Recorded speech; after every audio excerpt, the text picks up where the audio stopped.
সবুজ ঘর। আমার মনের মধ্যে একটাই চিন্তার ঢেউ, আজ আমি নতুন নায়ক। বহুদিন মঞ্চে আমি দুর্ধর্ষ আলোর সামনে পুঞ্জীভূত বিক্ষোভের মতো বিস্ফারিত হয়েছি কতই। পরিচালকের হাতে আমার গতির সব শক্তিটুকু ন্যস্ত ছিল।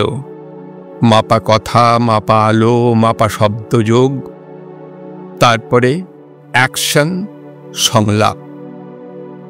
অবশেষে জনতার সুবিপুল করতালি, আবার সবুজ ঘরে আত্মপ্রক্ষেপণ। এই ছিল আমার জীবন।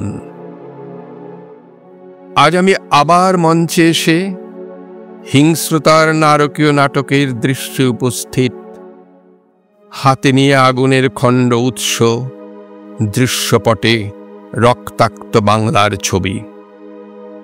মৃত সৈনিকেরা সব পরিবেশ রচনায় দেখি দীর্ঘ রাজপথে আর নগরে বন্দরে আত্মবিসর্জনে যেন হয়েছে মুখর আমার প্রবেশ। এখনই সংলাপ নয়, কেবল অ্যাকশন চাই, আরো দুর্ধর্ষ অ্যাকশন। এ নাটকে কোনোদিন রিহার্সাল দিইনি তো আমি, শুধু জানি আমি এক অভিনেতা। নাটকে সাফল্য চাই, বিভৎসকে ধ্বংস করে আবার ফিরতে হবে শান্ত সবুজ ঘরে, যেখানে এক কাপ কফি আধ খাওয়া পড়ে আছে অভিমানী নির্জন টেবিলে।